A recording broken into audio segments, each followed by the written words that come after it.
ہم سارا کچھ ٹھیک کر رہے ہیں، سامنے والے سے بات ہو رہی ہے، سامنے والا شخص جو ہے وہ محفوظ انداز کے باوجود بار بار بھڑک رہا ہے، یعنی محفوظ انداز ہم نے اپنایا ہوا ہے سر، لیکن سامنے والا جو ہے وہ اس کو کنسیڈر نہیں کرتا، کھاتے میں نہیں لاتا، اس کی طرف سے کوئی بہتری کا نشان نظر نہیں آتا۔ اس میں کمبینیشن ہے دو سکلز کی جو آپ استعمال کرتے ہیں. ایک تو اسرٹیونیس سکلز ہیں جس میں بریفلی آپ پرنسپل سینٹرڈ ہو کے اعتماد سے وہ بات کرتے ہیں جو آپ کو پتہ ہے کہ ٹھیک ہے، جو آپ در حقیقت غصے میں اور امن کی حالت میں اور سوتے میں اور جاگتے میں آپ درست سمجھتے ہیں، وہ آپ کرتے ہیں اور پھر اس سے جمے رہتے ہیں، اس پہ ڈٹے رہتے ہیں. لیکن اس سے بھی اوپر درجے کی ایک سکل ہے جسے موٹیویشنل انٹرویوئنگ کہتے ہیں، ٹھیک، کہ آپ پھر واضح و نصیحت کو چھوڑ کے تو ایسے خوبصورت سوال کرنے لگتے ہیں کہ جو روشنی پیدا کرنے والے ہیں، جو سیدھے شعور میں جا کے اپنا نشانہ باندھتے ہیں، اور دوسرا انسان جو ہے وہ اندر ہی اندر اس کے اندر جیسے پھول کھلنے لگتے ہیں، جیسے وہ بات کو سمجھنے لگتا ہے. تو موٹیویشنل انٹرویوئنگ جو ہے یہ دنیا میں ایک ایمرجنگ آرٹ اینڈ سائنس ہے، اگرچہ اس میں بہت مہارت حاصل کرنی پڑتی ہے.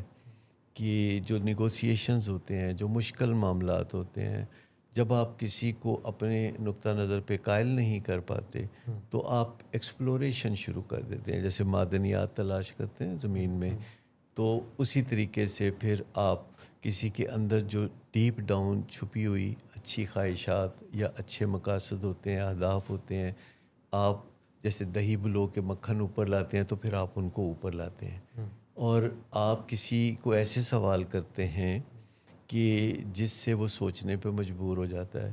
یہ بالکل ایسی ہے جیسے جب آپ کسی گھوڑے کو سرپٹ دوڑاتے ہیں تو گھوڑے کو جو تھکاوٹ بتاتی ہے کہ اصل معاملات کیا ہیں. تو جب آپ بات کر رہے ہوتے ہیں یعنی اپنے یادوں کے لوڈ ون بارات کو سے، جگانا.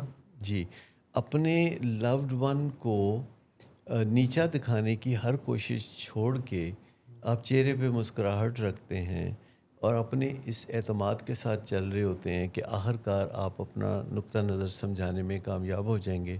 تو موٹیویشنل انٹرویوئنگ وہ طرز گفتگو ہے جس میں آپ بازو نہیں مروڑنا چاہتے، آپ کسی کو دیوار کے ساتھ نہیں لگانا چاہتے، آپ بہت پر اعتماد ہوتے ہیں. اور میں آپ کو بتاؤں کہ جو اعتماد ہے اس کا جو را مٹیریل ہے الٹیمیٹلی سچ سے آتا ہے. یعنی آپ جتنا سچ بولیں گے آپ اتنے ہی پر اعتماد ہیں. باقی آپ جتنا مرضی اعتماد ظاہر کر لیں، جتنی مرضی انرجی ظاہر کر لیں تو وہ کھوکھلی ہوگی.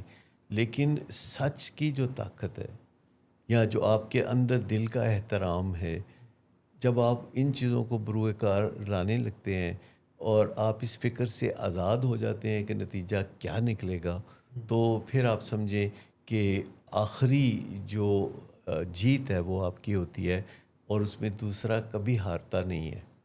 یعنی ایسی جیت بہت خوبصورت ہوتی ہے جس میں جو دونوں پارٹیاں جیت جاتی ہیں. موٹیویشنل انٹرویوئنگ جو ہے اس میں آپ کو بہت کریٹیولی ایسے سوال پیدا کرنے ہوتے ہیں جو دوسرے کے لیے کیٹلسٹ کا کام کرتے ہیں، اور دوسرا جو ہے وہ اس بات کی تہہ تک خود پہنچ جاتا ہے جس کے لیے آپ تگدو کر رہے تھے.